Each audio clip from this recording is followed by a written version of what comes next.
Hi, everyone. Welcome to our panel on behalf of the editors for the IWAC 2020-2021 proceedings. My name is Megan Kelly. I am teaching professor at the University of Denver in the writing program and also the assistant director of the Writing Center. And today we're going to talk about a little bit of the theme, vision, process, and timeline for the collection proceedings. Hi, everyone. I'm Jill Dahlman. I'm the Assistant Professor of English here at California North State University, College of Health Sciences. I also am a co-director of our Writing Center, the Media and Communications Studio. And I am Heather Faulkner. I am an Assistant Professor of Professional and Technical Writing at the University of Maine in Orono. And I am Caleb Gonzalez. I am a PhD student in the Rhetoric, Composition, and Literacy program and a master's student in the Philosophy and History of Education program at Ohio State University. So today I'm going to be talking to you about the theme of our collection. And I think it can best be summed up by using the Hawaiian philosophy of imua, which means to move forward. So in this particular instance, WAC is moving forward. We're taking a look back, but and grounding things in theory, of course, but we're also taking a look forward as we move forward into the next 50 years or more, hopefully more. So we're looking for pieces to the collection for how WAC is evolving and how it is diversifying, how it is inclusive, how it is equitable. So what basically is your story for WAC 2020 and 2021?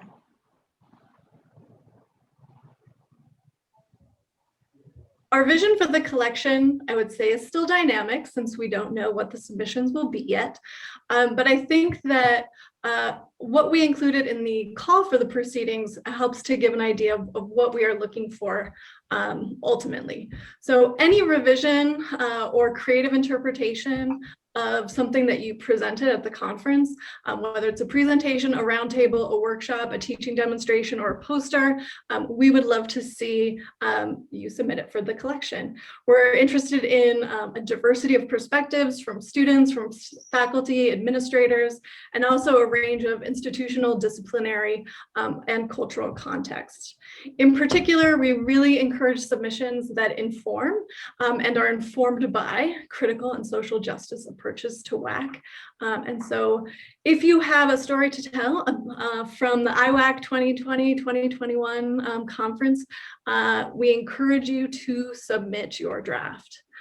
Some of the details: draft should be 2,000 to 5,000 words, formatted in APA style. And what we ultimately envision is a collection of about 20 chapters that are interconnected by the theme of the conference and that are in dialogue with each other. And I'm going to pass it along to Heather to tell us more about the process. Thanks. Well, as editors, we feel it's very important to be as transparent about our process as possible. And the reality is that we want to let your submissions drive how this collection comes together. So what we're going to be doing is waiting until our deadline comes, and then we will review all of the submissions that come in. And we'll be looking at them holistically to see what stories evolve, right? What are the themes that come out of the submissions that you put out there? We want to tell a story, and we want the pieces to complement one another. We want to make sure it's very cohesive. So the way what we plan on working is once we know who is going to be in the collection, we will communicate with all the authors, all the submissions. For the authors who are part of the collection, you will receive pretty detailed feedback on your submission, on your initial chapter submission. And we, at that point in time, will probably put you in contact with other authors who will be part of the collection. What we want to do is build a dialogue across chapters. We don't want just discrete pieces. We want them to be talking to one another. So in all likelihood, when you get feedback with that acceptance from us, you'll also get a note saying, hey, we'd like for you to read and talk with these one or two other people who are also in the collection, and see if we can cite each other or talk to and back at one another to build that kind of conversation. After we've submitted the entire proposal with the manuscript for review, when we get that review feedback from the publisher, we are going to make sure that we as editors spend some time processing that feedback and then translating it for you as individual authors. We're not going to just simply hand you reviews and say, go fix it. We want to give you the guidance, because that is part of, again, telling the larger story and keeping it cohesive. So we are there to assist, and we're there to support as necessary. When we are going through this process, we hope that authors feel very comfortable coming to us with any questions or concerns. This is, again, going to be iterative, it's going to be collaborative, and we want to make sure that we're listening as much as we're directing. The timeline, which Caleb will talk about in a moment, we have fairly well laid out, but that doesn't mean that it is so fixed that we don't have room for movement. So life happens, and if that happens over the course of this project, we hope that you'll share that with us so that we can support you as needed. All right, so just to give you an idea for the timeline that we're thinking about, we have 3 dates and then an anticipated publication.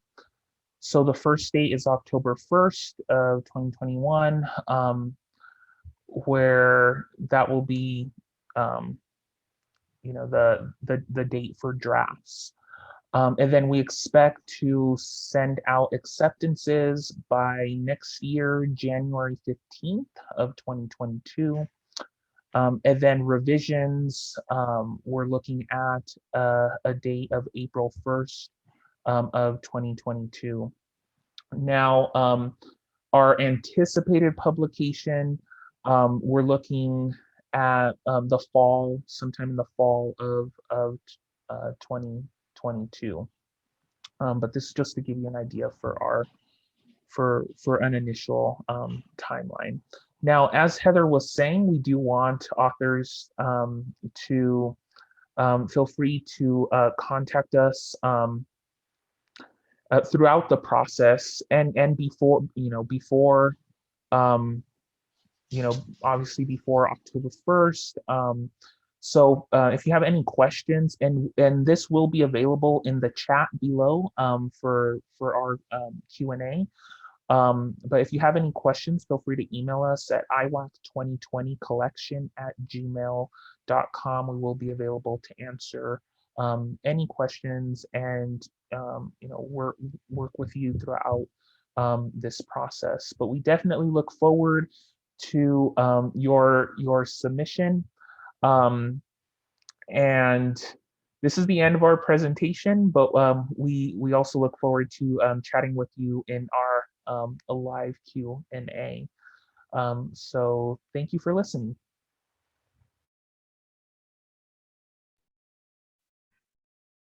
Now here we are in the live Q&A through the magic of Zoom. And hoova. So yeah, if anyone has any questions, you can put them in the chat. I've got my mobile app here with the questions on the hoova thing, so I can look at that as well.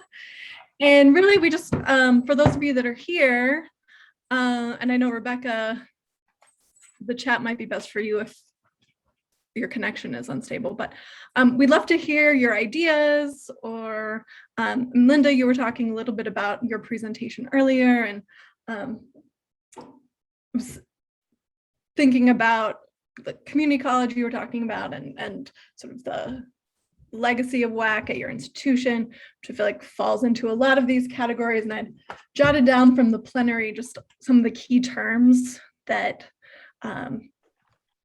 seem to be coming up from this initial one through the conference of successes, challenges, critiques, innovations, fearlessness, sustainability, which Linda, I heard you talk about earlier, adaptability, and then from the last plenary, diversifying, professionalizing, renovating.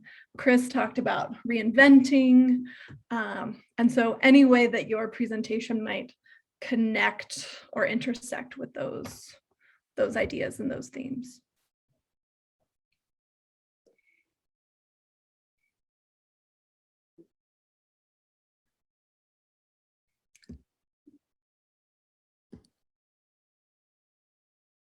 Linda, I see your hand. Linda, I did have a question, and that was in your overview, which is really very helpful. You said something about the re-envisioning of the presentations. So are you looking for, so would it be okay, is it all right to kind of reconceptualize the presentation? Ours is a kind of 4-person panel, I guess, and we each talk about a different aspect. But to submit that as a chapter would to me mean a kind of reconceptualizing of the whole thing, maybe foregrounding certain aspects and others not. Is that okay? Is that what you're looking for? It doesn't have to be the actual presentation itself. Maybe just clarify that a little bit. That would help me. I think that's exactly right. And I'm if others want to jump in as well. I feel as though most of the submissions won't necessarily be just a direct representation of what was submitted to the conference or what was presented at the conference. Although I'm thinking about Chris Tyson, I would love to just publish his plenary talk as is. But yeah, if you wanted to do some sort of interpretation or creative interpretation, I could imagine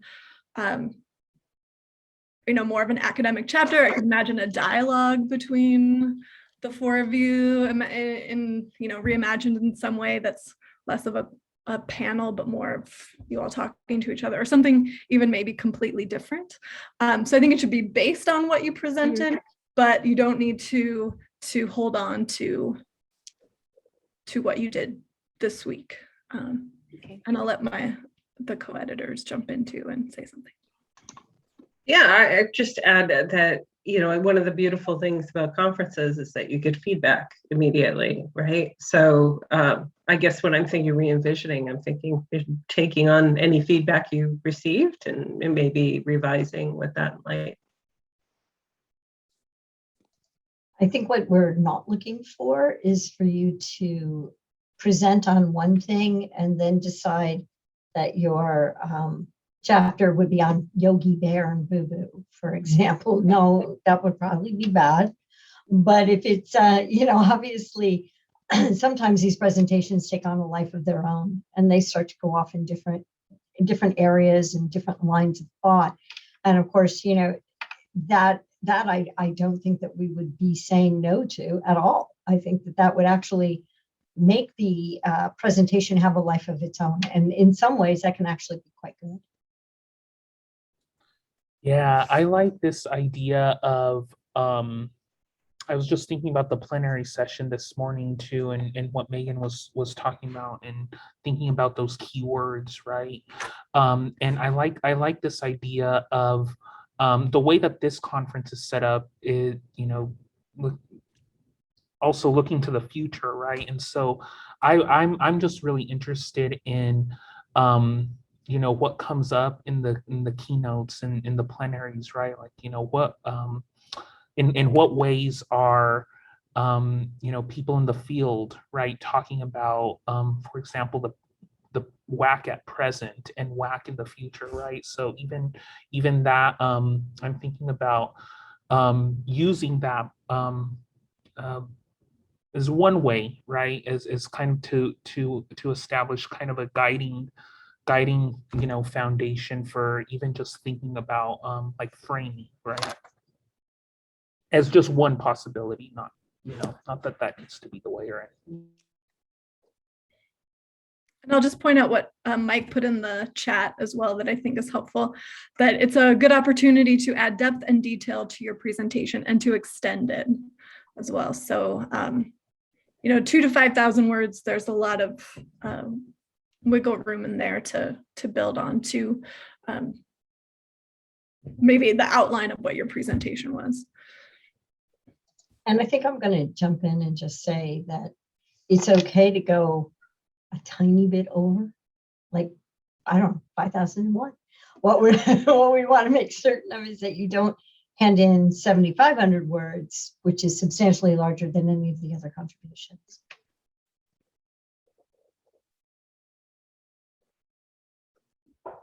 Thanks for that question, Linda. I think that's really useful. I want to say that the idea of the chapters speaking to one another is really a wonderful idea. I think this is a great idea. I mean, it's really good. I like that a lot. We hope that you'll submit with your crew.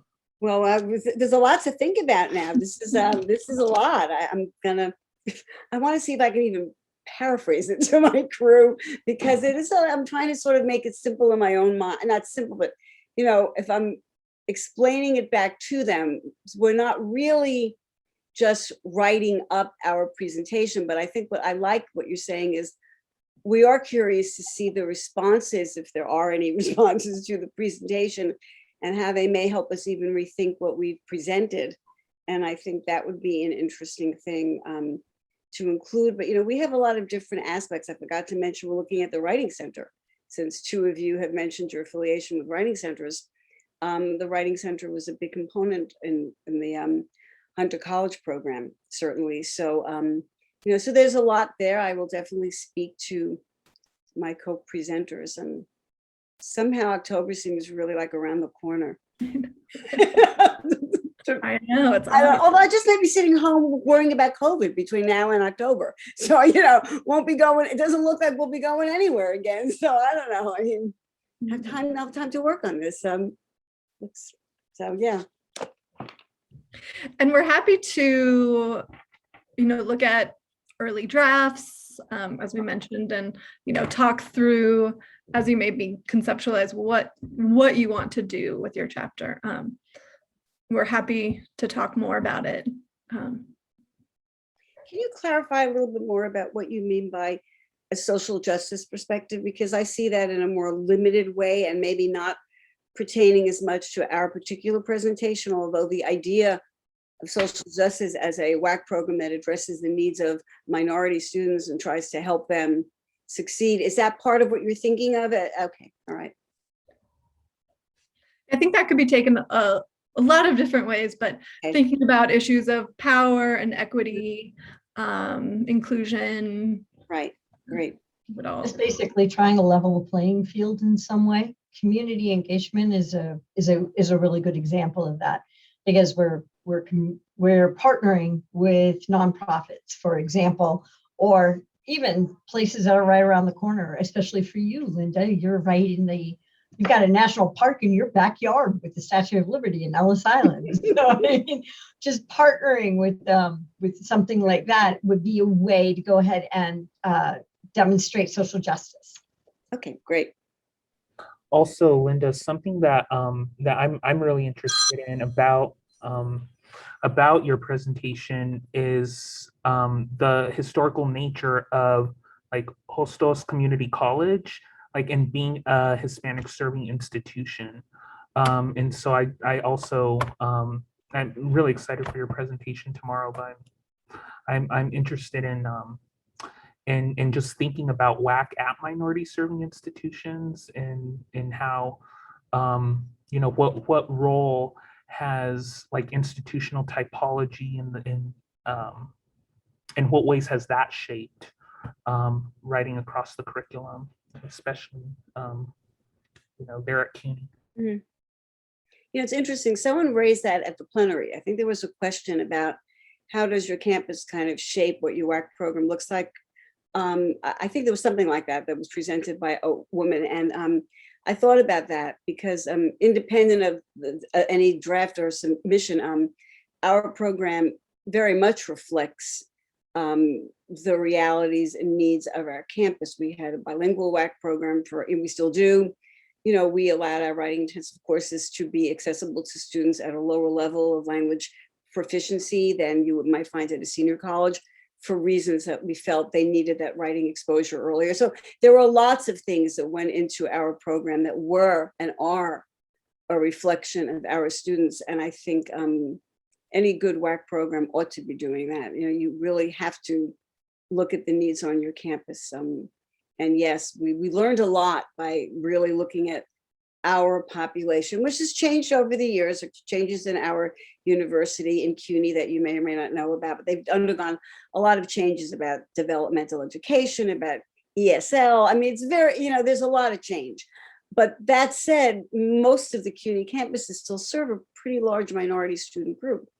And our programs were definitely designed, and a lot of our research, you know, that we contributed to the WAC field really began at CUNY, I think, looking at this particular group of students and how WAC might address their needs, because their WAC needs are different.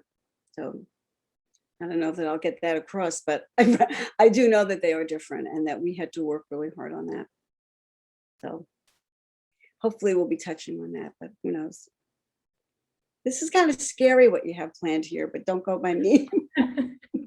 It is, it's a big undertaking, In folks. terms of the scope, indeed. It's a big, yes, it is. It's a big scope. You're going to be doing a lot of editing. I can tell you. No, really, it's a big job.